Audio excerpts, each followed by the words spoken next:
നമുക്ക് ആദർശിന്റെയും നയനയുടെയും ഇന്നത്തെ നല്ലൊരു കഥ കേട്ടാലോ? അങ്ങനെ ഇന്നത്തെ കഥയില് നാഗേന്ദ്രനും അവധിയും കൂടെ സംസാരിക്കുകയാണ്. അങ്ങനെ സംസാരിക്കുന്ന സമയത്ത് നാഗേന്ദ്രൻ ആ കാര്യങ്ങളൊക്കെ അവധിയോട് പറയുന്നേ, ഇപ്പോഴെന്താണെങ്കിലും അമേരിക്കൻ കമ്പനിയുടെ ഡീറ്റെയിൽസും കാര്യങ്ങളൊക്കെ മൂർത്തി എടുത്തു കാണുമായിരിക്കും എന്ന് പറയണം. അയാള് നല്ല കഴിവുള്ളവനാ, അതുകൊണ്ട് പെട്ടെന്നൊന്നും അയാളെ അങ്ങനെ തോൽപ്പിക്കാൻ പറ്റില്ല എന്ന് പറഞ്ഞു. അപ്പോഴേക്കും അവധി ചോദിച്ചു, എന്നിട്ട് അച്ഛൻ പറഞ്ഞതോ? നമുക്ക് ആ ബിസിനസ് നേടിയെടുക്കാന്ന് പറഞ്ഞതോ? മോളെ, അങ്ങനെ ഞാൻ പറഞ്ഞു, ശരി തന്നെ. പക്ഷെ മൂർത്തിയുടെ കഴിവിനെ നമുക്ക് അംഗീകരിക്കാതിരിക്കാൻ പറ്റില്ല. അല്ലെങ്കിൽ തന്നെ ഗൾഫിൽ കിടക്കുന്ന ആദർശിനെ ജയിലിൽ പോകാതെ പുറത്തിറക്കിയത് മൂർത്തിയുടെ ഒറ്റ കഴിവുകൊണ്ട് മാത്രമാണ്.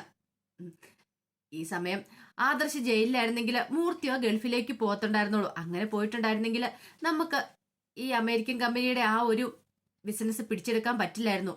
പക്ഷെ ആദർശ് പോകുന്നോണ്ട് നമുക്ക് ചിലപ്പോൾ പിടിച്ചെടുക്കാൻ സാധിക്കുമെന്ന് പറയണം. അപ്പം നമുക്ക് ജയിക്കാൻ പറ്റില്ല അച്ഛാ. നമുക്കിനിയിപ്പോൾ ജയിക്കാൻ പറ്റിയില്ലെങ്കിലും ഒരു കാരണവശാലും മൂർത്തി ജ്വല്ലറിക്കാർക്ക് ഇത് കിട്ടരുതെന്ന് പറയണം. കോടികളുടെ ബിസിനസ്സാ. ഇത് കിട്ടാതെ പോയിട്ടുണ്ടെങ്കിൽ എന്താ സംഭവിക്കുന്ന അറിയാലോ? പത്രത്തിന് ന്യൂസ് ചാനലൊക്കെ വാർത്ത വരും. ഇപ്പോഴവര് ഇടിഞ്ഞു താണുകൊണ്ടിരിക്കുക. ആ കൂടെ അവരുടെ ഗ്രാഫ് ഒരു പടിയും കൂടെ താഴേക്ക് പോകും. അതോടൊപ്പം തന്നെ രണ്ട് കാര്യങ്ങളാണ് സംഭവിക്കാൻ പോകുന്നത്. ഒന്ന് മൂർത്തി ജ്വല്ലറിയുടെ തകർച്ച, രണ്ടാമത് ആദർശിന്റെ പടിയിറക്കം. ആദർശന്റെ പടിയിറക്കോ? അതെ മോളെ. അങ്ങനെ എന്തെങ്കിലും സംഭവിച്ചു പോയിട്ടുണ്ടെങ്കിൽ ആദർശനെ പിന്നെ MD സ്ഥാനത്ത് ഒരു കാരണവശാലും ഈ പറയുന്ന മൂർത്തി ഇരുത്തില്ല. മൂർത്തിയുടെ സ്വഭാവം എനിക്ക് നന്നായിട്ടറിയാം. കുടുംബവും ബിസിനസ്സും വെവ്വേറെ കാണുന്ന ആളാണ്.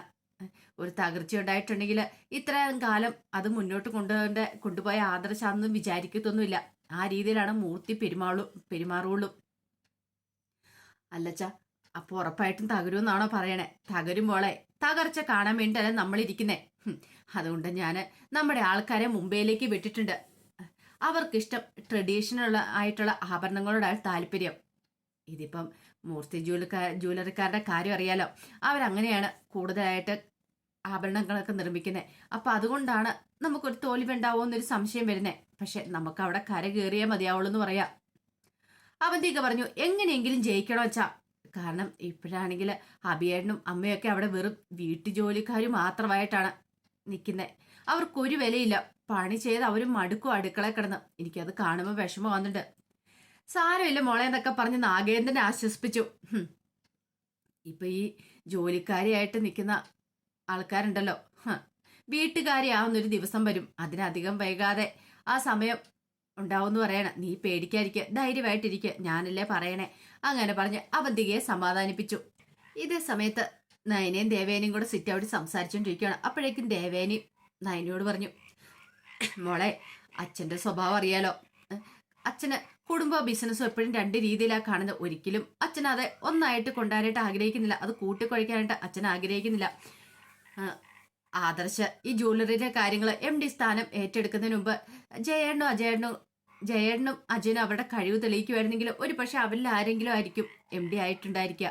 പക്ഷേങ്കിൽ അവർക്ക് അതിന് സാധിക്കാതെ പോയതുകൊണ്ടാണ് അച്ഛന് ശേഷം അച്ഛന് ആദർശിനെ ഏൽപ്പിച്ച കാര്യങ്ങളൊക്കെ. പക്ഷെ ഇനി അതിനകത്ത് ചിലപ്പോൾ ഭേദഗതികളൊക്കെ വരുത്താൻ ചാൻസ് ഉണ്ട്.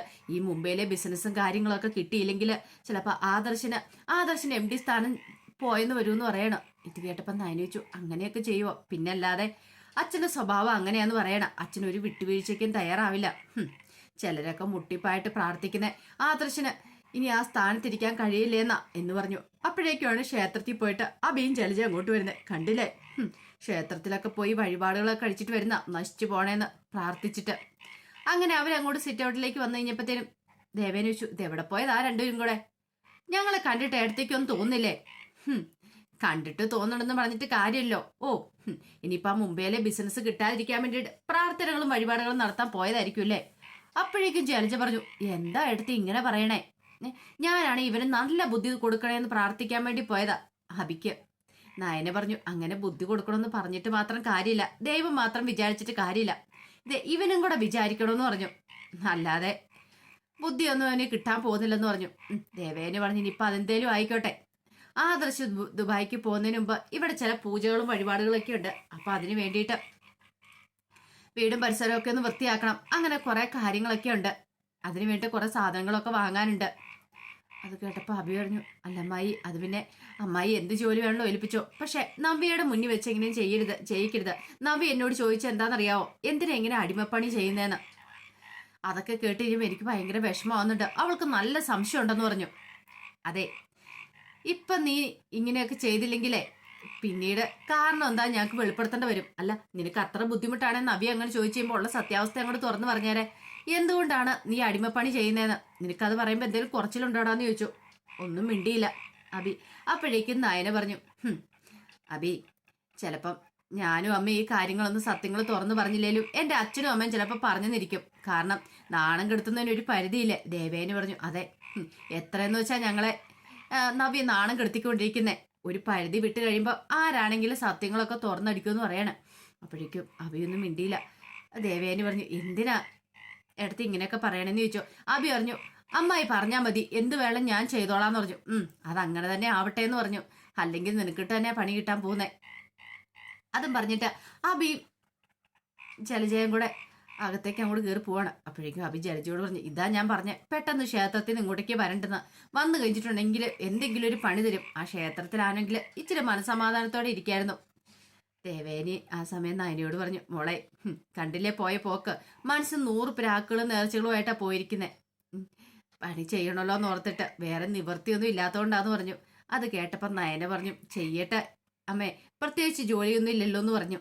ഈ സമയം ഗോവിന്ദനുള്ള ചായയൊക്കെ ആയിട്ട് കനക വരുവാണ്. അങ്ങനെ ചായയൊക്കെ മേടിച്ചു കഴിഞ്ഞപ്പോൾ ഗോവിന്ദൻ പറഞ്ഞു, നവ്യ കാരണം എന്തൊക്കെ പ്രശ്നങ്ങൾ അനന്തപുരിയിൽ ഉണ്ടായിക്കൊണ്ടിരിക്കുന്നത്. അവൾ ആ കുടുംബത്തിലുള്ളവരുടെ മുഖത്ത് കരിവാരി തേച്ചുകൊണ്ടിരിക്കുകയാണല്ലോ കനകയെ. എന്ത് ചെയ്യാൻ എന്റെ ഗോവിന്ദേട്ടാ, അതിൻ്റെ ഒരു അറുതി ഉണ്ടാവണമെങ്കിൽ അവള് സത്യങ്ങളൊക്കെ അറിയണമെന്ന് പറയണം. അത് കേട്ടപ്പോൾ ഗോവിന്ദൻ പറഞ്ഞു, അതെ, ഇപ്പൊ തന്നെ കണ്ടില്ലേ നയന മോൾക്കൊക്കെ ആ പണം നാണക്കേടായിട്ടിരിക്കുക.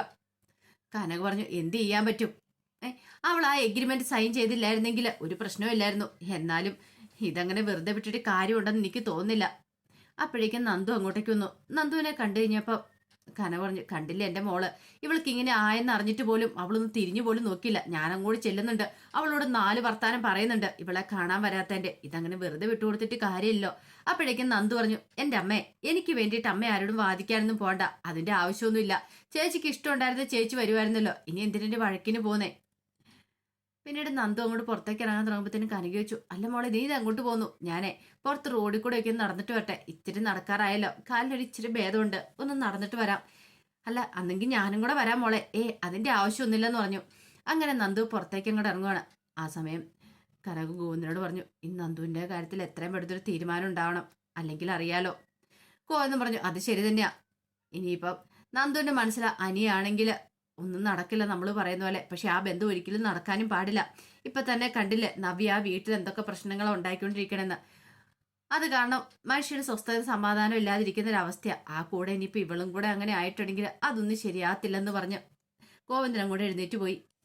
പിന്നീട് നന്ദു റോഡിലേക്ക് നടക്കാനിറങ്ങി ചിലരുടെ സമയത്ത് അനി അവിടെ കാത്തു നിൽക്കുന്നുണ്ടായിരുന്നു. അങ്ങനെ അനിയെ കണ്ടു കഴിഞ്ഞപ്പോഴത്തേനും നന്ദു അങ്ങോട്ട് ചെന്നു. ഈ സമയത്ത് അനി പറഞ്ഞു, ഞാനോർത്തു നീ നടക്കാൻ വരുന്ന സമയത്ത് നിന്റെ കൂടെ ആരെങ്കിലും കാണുമായിരിക്കുമെന്ന്. അമ്മ വരാന്ന് പറഞ്ഞ പിന്നെ ഞാൻ വേണ്ടാന്ന് പറഞ്ഞു. ഈ റോഡിലായതുകൊണ്ട് പിന്നെ അമ്മയ്ക്ക് വലിയ സംശയങ്ങളും കാര്യങ്ങളൊന്നും ഇല്ലാന്ന് പറയണ. എന്നാലും നിന്റെ ധൈര്യം ഞാൻ സമ്മതിച്ചു തന്നിരിക്കുന്നു. എന്നെ കാണാൻ വന്നിട്ട് കട്ടിലിനടി കയറി പാത്ത് കളഞ്ഞില്ലേ, എങ്ങാനും നിന്നെ പിടിച്ചായിരുന്നെങ്കിൽ നിന്റെ കാര്യത്തിൽ ഒരു തീരുമാനമായെന്ന് പറഞ്ഞു. അപ്പോഴേക്കും അനി പറഞ്ഞു, ആ കാര്യത്തിലൊന്നും എനിക്ക് പേടിയില്ല. പിന്നെ നിനക്ക് പേടിയില്ല പോലും, എന്നിട്ടോ എന്ത് ധൈര്യത്തിലാണ് എന്നെ ഉമ്മ വെച്ചിട്ട് പോയത്. അതോടെ കേട്ട് കഴിഞ്ഞപ്പം അനി പറഞ്ഞു, അതിനെക്കുറിച്ച് ഇന്ന് ഇനിയിപ്പം പറയണ്ടെന്ന് പറയണ. ആ സമയത്ത് നന്ദി ചോദിച്ചു, അല്ല എങ്ങനെയായി അനന്തപുരിയിലെ കാര്യങ്ങളൊക്കെ? അതിനെക്കുറിച്ചൊന്നും പറയാതിരിക്കുന്ന ഭേദം.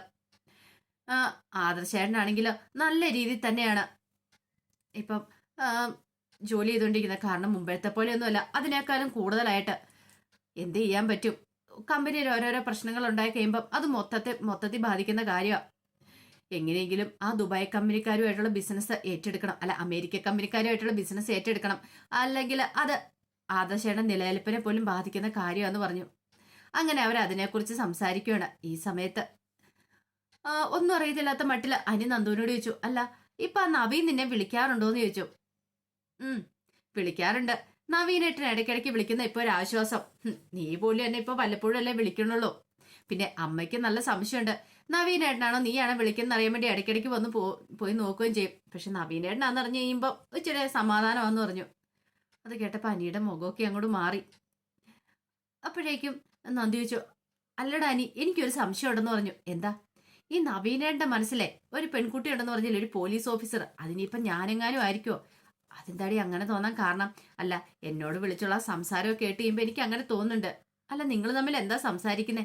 ഓ, ഞാന് ഒരു പോലീസ് ഓഫീസർ, നവീനേട്ടൊരു വക്കീലും അല്ലേ, ആ രീതിയിലുള്ള സംസാരമൊക്കെയാ സംസാരിക്കുന്നേ. പക്ഷേങ്കില് എനിക്കെന്തോ അങ്ങനെയൊക്കെ തോന്നുന്നുണ്ടെന്ന് പറയാണ്. ഇത് കേട്ടപ്പോ അനിയൊന്നും മിണ്ടിയില്ല. എന്താടാ, നീ എന്താ ഒന്നും മിണ്ടാത്തെ? "ഏ, അല്ല, നിനക്ക് അങ്ങനെ എന്തേലും ഒരു തോന്നലുണ്ടെങ്കിൽ അത് വെറുതെ ആയിരിക്കും, ചിലപ്പോൾ അങ്ങനെയൊന്നും ആയിരിക്കില്ല. എടാ, അങ്ങനെ എന്തേലും ഉണ്ടോന്ന് ചോദിച്ചു നോക്കി അറിയാൻ പാടില്ലേ?" അനുയോദിച്ച് എന്തിനാ ചോദിച്ചു നോക്കുന്നേ? അല്ല, നവീനേട്ടനോട് ചോദിച്ചു നോക്കി അറിയില്ല, വേണം ഞാൻ ചോദിച്ചു നോക്കാം അങ്ങനെ എന്തേലും ഉണ്ടോന്ന്. എടാ, അങ്ങനെ എന്തേലും ഉണ്ടെങ്കിൽ ഒരു നല്ല ബന്ധം അല്ലേ അത്? എനിക്ക് നവീനേട്ടനും പരസ്പരം അറിയാലോ, ഞങ്ങൾ രണ്ടുപേരും ഒന്നാന്നല്ലേടാ നല്ലത്. അതോടെ കേട്ട് കഴിഞ്ഞപ്പത്തിനും എനിക്ക് വല്ലാത്ത ടെൻഷനായി. എനിക്ക് സഹിക്കാൻ പറ്റിയില്ല. പെട്ടെന്ന് അനു പറഞ്ഞു, ഓഹോ, അപ്പൊ അങ്ങനെയാണല്ലേ എന്ന് ചോദിച്ചു. ഇനിയിപ്പൊ അങ്ങനെ എന്തേലും ആണെങ്കിൽ എനിക്കൊന്നും ചെയ്യാൻ പറ്റില്ല നന്ദു എന്നൊക്കെ അനു പറയണം. എനിക്ക് ഭയങ്കര ബുദ്ധിമുട്ടായിപ്പോയി. ആ സമയം നന്ദു അവനിട്ടൊരു ഇടി കൊടുക്കുവാണ്. എന്നിട്ട് പറഞ്ഞെടാ, നീ എന്നെ കുറിച്ച് ഇങ്ങനെയാണോ കരുതിയിരിക്കുന്നേ? എന്റെ ജീവിതത്തിൽ ഞാനൊരു പുരുഷനെ സ്നേഹിച്ചിട്ടുണ്ടെങ്കിൽ നിന്നെ മാത്രം. അവിടെ മറ്റാർക്കും ഇനി സ്ഥാനമില്ല. അതുകൊണ്ടല്ലേടാ ഞാനിങ്ങനെ പെട്ടിരിക്കുന്ന കല്യാണം കഴിക്കാതെ. ഇനിയിപ്പം നവീനേട്ടനല്ല ആര് വന്നെന്ന് പറഞ്ഞാലും അവിടെ ഒരു സ്ഥാനം ഉണ്ടാകാൻ പോകുന്നില്ല. ഇനിയിപ്പം നവീനേട്ടൻ അങ്ങനെ ഇഷ്ടമാന്ന് പറഞ്ഞാലും ആരൊക്കെ അംഗീകരിച്ചാലും ഞാൻ ഒരിക്കലും ആരും അംഗീകരിക്കില്ല എന്നുള്ള കാര്യം നിനക്കറിയാൻ പാടില്ലേ? ഇത്രയായിട്ട് നീ എന്നെ പഠിച്ചിട്ടില്ല എന്നൊക്കെ ചോദിക്കണം. അത് കേട്ട് കഴിഞ്ഞപ്പം എനിക്കൊരു സമാധാനമായി. ഇത്രയും സമയം വല്ലാത്തൊരു ടെൻഷനായിരുന്നു. പിന്നീട് നന്ദു പറഞ്ഞു, അതെ, കുറെ സമയമായി, ഞാനങ്ങോട്ട് ചെല്ലട്ടെ, അല്ലെങ്കിൽ അമ്മ എങ്ങനെ അന്വേഷിച്ചു വന്ന പണി പാളൂന്നും പറഞ്ഞുകൊണ്ട് നന്ദു അങ്ങോട്ടേക്ക് പോയി. അപ്പോഴേക്കും എനിക്കൊരു സമാധാനമായി. ഇനിയിപ്പോൾ എന്തു വന്നാലും നവീൻ ഇഷ്ടമാണെന്ന് പറഞ്ഞാലും ഇവൾ അംഗീകരിക്കാനായിട്ട് പോകുന്നില്ല. ആ ഒരു സമാധാനത്തോടു കൂടി അനിയും നിൽക്കുക. അപ്പോൾ അതിൻ്റെ വിശേഷങ്ങളൊക്കെ എന്ന് കാണുന്നത്. ഇതിൻ്റെ ബാക്കി വിശേഷങ്ങളുമായിട്ട് വൈകുന്നേരത്തെ പ്രമോയി വരാട്ടോ. ഒരിക്കൽ കൂടി എല്ലാവർക്കും ശുഭദിനം നേർന്നുകൊണ്ട് നിർത്തുന്നു.